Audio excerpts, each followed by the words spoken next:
What's up guys, Houndish here, and today we've got lots of juicy Destiny 2 stuff to talk about. So we've got some news and updates. Bungie respond to some frustration about the Revelry event, especially the PvP side of things and the new Tonic buffs, so we'll talk about that in just a moment. But on top of this, we're going to talk new rewards, some exclusive drops, and Bungie rewards for this event as well. But then we have a new quest, which has been uncovered, which will have us using keycards to access restricted areas in pursuit of a mystery reward. So we'll touch on that, a hidden weapon perk, and future content, and then we'll talk about the early reveal of the PS5 and what this could mean for Destiny 3 and beyond. So yeah, I hope you guys enjoy the video.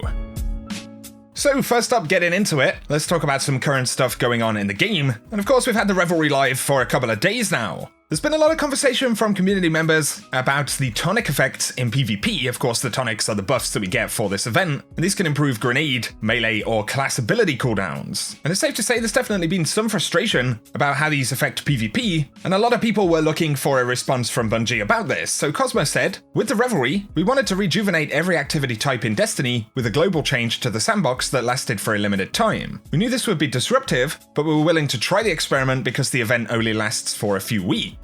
It does go on to say though, it's clear we overshot. Instead of adding excitement and variation to the Crucible, especially in competitive, we've instead made the experience random and frustrating. We don't have the ability to immediately remove tonics in competitive via our servers. We'll continue to investigate possible changes, but this experiment will have to run the duration of the Revelry before we can patch a change. He finishes by saying the next time we make changes that affect the overall sandbox for a limited time, we'll ensure a much better experience for the Crucible. So let us know your thoughts about that response down below. Now in general PvP, just messing around, no kind of sweating or anything like that, these tonics aren't necessarily a massive deal. However, in more organized environments, shall we say, with a stack of players, be it in comp or quick play, if those players expect to take advantage of this, then it can definitely get pretty rough. An example would be, Arcbolt Hunters or Shinobu's Vow Hunters, multiple ordnance mods, and then grenade tonics popped, especially paired with the Revelry armor, which increases that effect. Of course, that's just one example, but yeah, I can see how this gets kind of rough. Either way, for now, it doesn't really look like we can expect a change to this during the event. So yeah,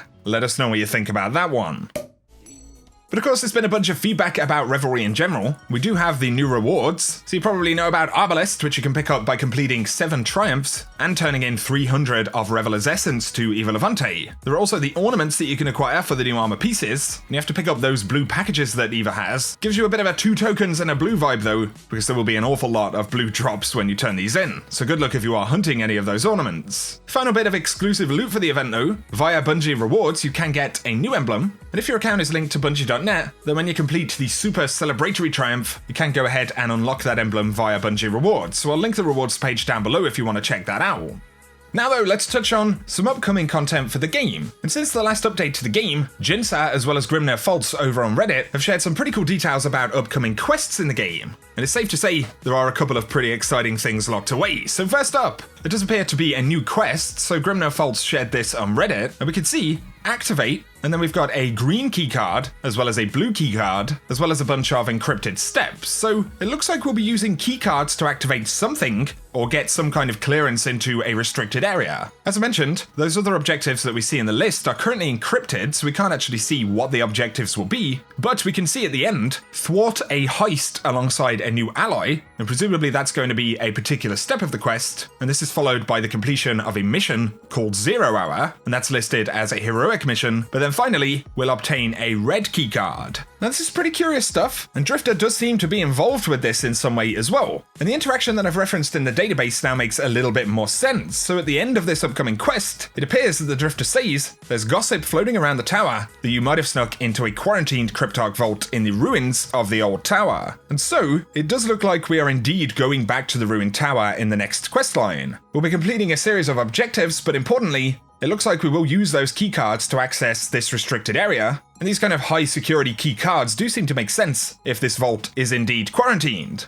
Now in terms of the new ally that the quest references, and the heist, this could refer to a number of characters. However, this Cryptarch vault that we see the Drifter referring to, and a character called Lavinia, are referenced in new lore in the game, so we'll touch on that in a moment as it does better kind of explain the vault itself. Now it's also possible, as we mentioned a few days ago, that some of this stuff could be linked in some way to the Allegiance quest, and there are potentially hidden future steps for this quest listed in the database, and these include an objective to complete a certain activity, as well as a separate objective to collect a ship, depending on which side you're with. so this could indeed be part of one kind of big quest. But obviously, we are looking at fragmented bits of information here, so not everything is completely clear. However, in compiling this stuff, it has definitely become pretty obvious that something pretty cool awaits us in the near future, right? There are other interesting quest objectives in the database though. One would include the Revelry requires Whisper of the Worm. We've got no idea what this means or what it's going to be used for, but a potential heads up right there, it could be a thing. But as far as we know, there is one exotic quest left on the roadmap for all players. We can't be certain that this isn't referring to Arbalest. Now, Bungie haven't given any specific confirmation of this. They only confirmed that Thunderlord wasn't the free quest for this season. We do also have a kinetic exotic collectible placeholder in the game though, so the best guess is that at some point in the near future, we are getting a new kinetic exotic weapon, and it seems likely that it could be linked to this quest stuff that we're looking at. On top of this, there are a couple of unused bonuses that you can see on Light GG or Destiny sets, and that includes things like once more, reloading increases this weapon's damage if you hit with at least half the rounds in the magazine, but fail to kill anything. Pretty interesting bonus, doesn't necessarily mean it's going to be on a new exotic weapon, but it is possible. We have seen legendary traits listed that are bonuses for exotics, but equally we've seen them early like this for things like pinnacle weapons too.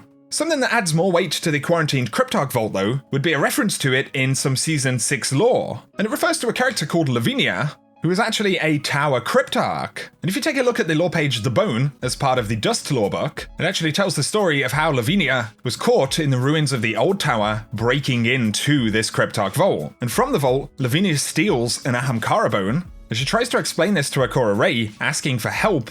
However, because of what she's done, and despite the fact that she's a Cryptarch, this trespass into the old tower actually results in her being exiled. So pretty intriguing stuff. Bungie have now referenced this hidden vault, and if it's holding secrets such as Ahamkara bones, then we can bet that it's a veritable treasure chest of stuff for the Guardians. But whether the Ahamkara bone is relevant to our quest into the tower isn't clear, but of course if Bungie have set up a quest, a reprise style mission like the Thunderlord quest, then yeah, it seems pretty likely the reward is going to be pretty awesome. If you're wondering when this quest could potentially happen, well, it's almost certainly going to be this season, and it could be a total secret, so maybe it'll be something that happens without warning or announcement from Bungie. However, as far as anybody knows, it will require a game update before this can actually drop, since a lot of the associated files don't appear to be in the game yet, according to data miners. Either way, pretty cool stuff, and now that we have more details about it, I'd love to hear your speculation about the quest, or indeed the reward. Now though, let's round up a couple of news updates. PlayStation actually revealed some early details about the PS5. And it's going to be a bit of a monster, featuring an 8-core Ryzen CPU with a custom AMD Navi GPU, and that supports things like ray tracing.